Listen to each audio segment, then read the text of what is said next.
Очигледно дека истекот на рокот беше поатрактивен за нас медиумите овде кои што присуствувавме на седницата на Државната изборна комисија. На одење го запрашавме председателот Александар Чичаковски дали има информација кои политички партии официјално ги доставиле своите листи на кандидати, членови, партиски членови за избирачките одбори. Меѓутоа, информациите во Државната изборна комисија по однос на ова прашање ќе пристигнале во текот на утрешниот ден, затоа што рокот е до полнок, а политичките партии овие листи ги испраќаат до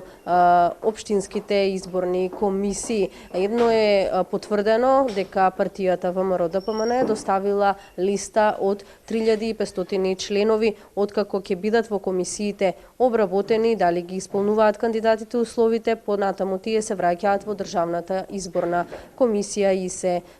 поставуваат нели во избирачките одбори. Од СДСМ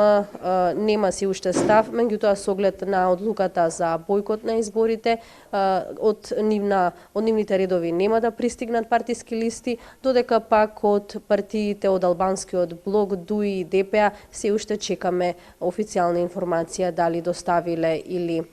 не. На денешната јавна седница на Државната изборна комисија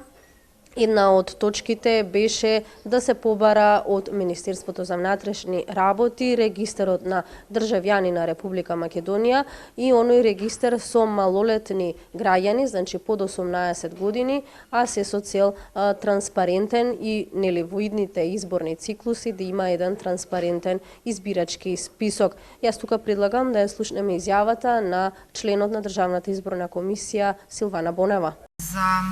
Сите шпекулации, невистини кои што кружат во јавноста, без оглед на тоа што Државната изборна комисија работи со факти, со бројки и не ги измислуваме нив, туку ги кажуваме јавно на јавноста, но сепак во јавноста кружат различни дезинформации и оттаму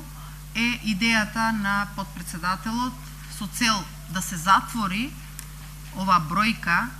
на лица кои што треба да бидат на избирачкиот список, за да бидат убедени граѓаните дека избирачкиот список не расте енормно и дека прирастот природен е нормална работа и тој треба да се види. Силвана Бонева побара уште една работа од Министерството за внатрешни работи да се проверат и оние сомнителни гласачи за кои што посочија граѓаните кога беше ставен избирачкиот список на интернет страницата на Државната изборна комисија. Се разгледуваше уште една точка, а тоа беше извештај за пријавите за гласање на државјаните со привремен престој, односно тие во диаспора. Според пресекот до вчера